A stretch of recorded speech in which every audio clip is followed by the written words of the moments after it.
આવી અક્ષરધામથી અવનીમાં જે દેહદારી રહ્યા, આપ્યા સુખ અપાર ભક્તજનને દિલે ધરીને દયા. કીધા ચારુ ચરિત્ર ગાન કરવા, જેને કરુણા કરી. વંદુ મંગલ મૂર્તિ ઉરધરી, સર્વોપરી શ્રી હરિ. જેના દિવ્ય સુદિવ્ય જે ચરિતમાં વિલસી હરિ તો રહ્યા, સંબંધે બની શૂન્ય જે વિચરતા દાસત્વ ધારી રહ્યા. આપે અક્ષર સુખ ભક્તજનને સુહૃદ ભાવે સદા, એવા સ્વામી પ્રબોધદાસ ગુરુને ભૂલકા સહુ સેવતા.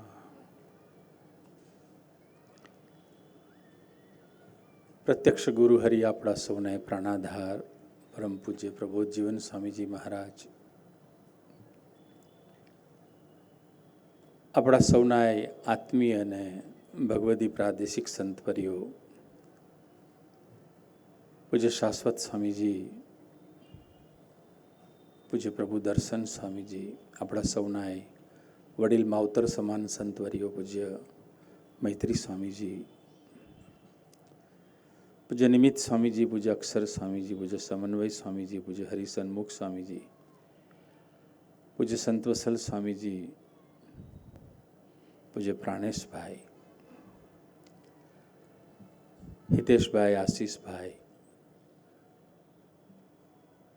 સૌ અમરીશ ભક્તો તથા ધામના જ મુક્તો, દાસના દાસ, જય સ્વામિનારાયણ.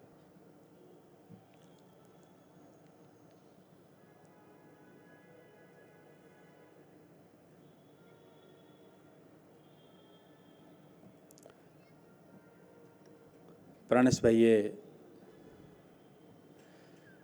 ગુરુહરિના યુગ કાર્યની ઝાંખી કરાવી. આપણે સૌ સનાતન હિન્દુ સંસ્કૃતિના સેવકો છીએ. હરિપ્રબોધમ પરિવારના સૌ આત્મીય ભૂલકાઓ છીએ.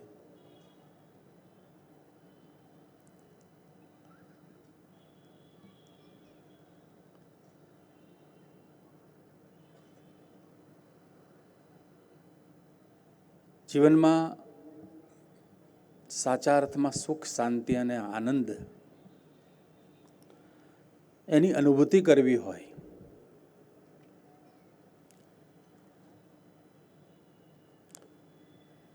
તે માટે માનવીય બુદ્ધિના મૂલ્યાંકનો કામ નથી લાગતા.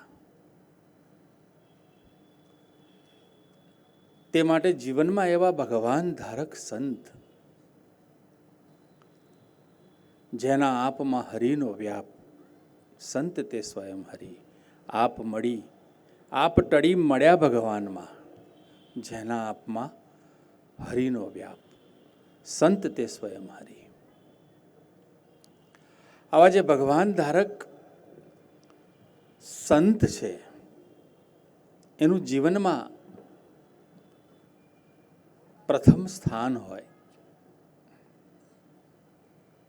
તો વ્યક્તિ, હરિપ્રસાદ સ્વામીજી મહારાજ કાયમ કહેતા કે માનવી ધરતી પર જન્મે છે ત્યાર પછી બે જ કામ કરે છે, કાં એના આત્માની ગતિ ઉર્ધ્વ ગતિ તરફ, કાં એના આત્માની ગતિ અધોગતિ તરફ.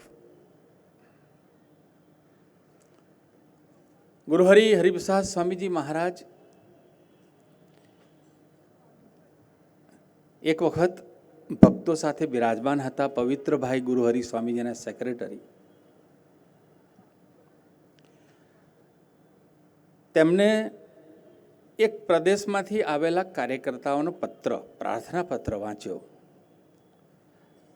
આપણે સમજી રહ્યા છીએ કે આપણી દ્રષ્ટિ જુદી છે, એ માનવીય છે, લૌકિક છે. જ્યારે આવા પુરુષો, એમની દ્રષ્ટિ અલૌકિક છે.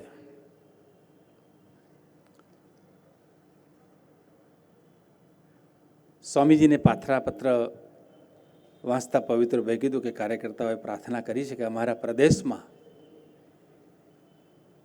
22 મંડળ ચાલે છે, સત્સંગના કેન્દ્રો દરેક જગ્યાએ ચાલતા હોય.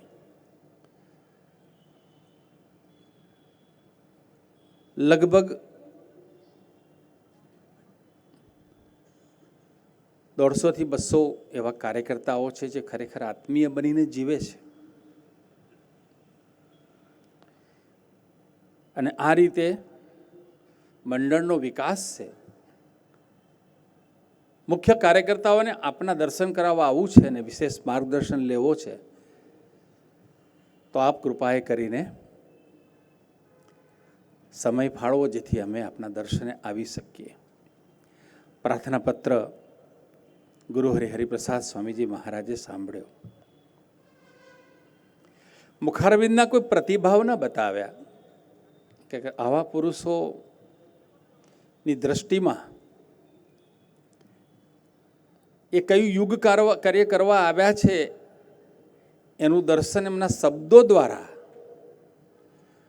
આપણે અનુભવીએ, સમજીએ તો ખબર પડે. કારણ કે આપણી બુદ્ધિ લૌકિક છે, આપણા વિકાસનું માપદંડ અલગ છે, આપણા સુખનું માપદંડ અલગ છે. 2 મિનિટ મૌન ધારણ કર્યા પછી સ્વામીજીએ ત્યાં ઉપસ્થિત સંતો ભક્તો તરફ દ્રષ્ટિ કરીને એક વાત કરી. સુખનું માપદંડ શું?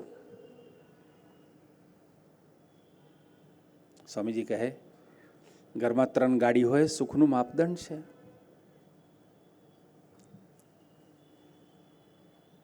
પરિવાર ખૂબ જ સરસ રીતે કમાણી કરીને બધાનો ધંધો સેટલ હોય, એ સુખનું માપદંડ છે. ત્યાર પછી સ્વામીજી એ વાતને ટૂંકી કરતા કીધું, સુખનું માપદંડ આત્મીયતા છે. ગુરુ હરિ પ્રબોધ સ્વામીજીનું આ પ્રદેશમાં આ વખતનું વિચરણ, અથવા જ્યાં વિચરે છે તેમને આવતા પહેલાં આપણે એમના વિચરણના જે સ્મૃતિ દર્શન એ નિહાળી રહ્યા હતા. તો દરેક જગ્યાએ ગયા, દરેક ભક્તોની આત્મીયતાને એ સ્વીકારે છે, દરેક ભક્તોના એ ભાવને સ્વીકારે છે. આપણે આજે પ્રાર્થના કરવા માટે ભેગા થયા છે, સંકલ્પ કરવા માટે ભેગા થયા છે. ભગવાન સ્વામિનારાયણ કે ભગવાન કૃષ્ણ કે ભગવાન રામે આપણને ધરતી પર શેના માટે મોકલ્યા છે એ જીવનનો હેતુ સમજવા માટે ભેગા થયા છે. ત્યારે પ્રાણેશભાઈએ કીધું એમ 5મી જાન્યુઆરીનો હોય, 1.5 લાખ ભક્તો એ યુવકો લાભ લેતા હતા અને સમયાની થીમ હતી હુંમાંથી તુંમાં જવાની યાત્રા. વ્યક્તિ હંમેશા હુંથી જીવે છે, હુંવાટાથી જીવતો હોય. એ જ સમયાનો એક નાનકડા પ્રસંગની વાત કરું. આવા જ્યાં પુરુષો છે ત્યાં જીવંતતા છે. કઈ જીવંતતા? આધ્યાત્મિક જીવંતતા. કઈ જીવંતતા? એને ખબર પડે કે હું શું કરવા આવ્યો છું ને શું થઈ રહ્યું છે. એક નાનકડો 10 થી 11 વર્ષનો દીકરો, એક પરફોર્મન્સ હતું, ભક્તિ નૃત્ય હતું. મુંબઈના યુવકોએ એ પરફોર્મન્સ બહુ સરસ રીતે ગુરુહરિના ચરણે અર્પણ કર્યું. એનું ટાઇટલ હતું વી આર ગુનાતીત લાયન્સ. અને બધાએ સરસ અદ્ભુત રીતે એ ભક્તિ નૃત્ય પરફોર્મ કર્યું. ભક્તિ નૃત્ય પૂરું ન થયું. નાનકડો દીકરો, he was also performing very nicely. પણ પૂરું થયા પછી બેક સાઈડે સ્ટેજ ઉપર એક સેવા કરવા માટે મારે જ્યાં જવાનું થયું, કારણ કે વડોદરાના જે તે વખતના સ્ટેન્ડિંગ કમિટીના ચેરમેન આવ્યા હતા, તેમની સ્વાગત માટે જવાનું હતું. તો ત્યાં નાનો દીકરો, ત્યાં ઉપસ્થિત જીગરભાઈ, આમ જોવા જઈએ તો સગામાં એના મામા થાય, એની સાથે કંઈક એવા ટોનથી ઊભો હતો, એની બોડી લેંગ્વેજ એવી હતી કે કંઈક ડિસ્ટર્બ થયો છે.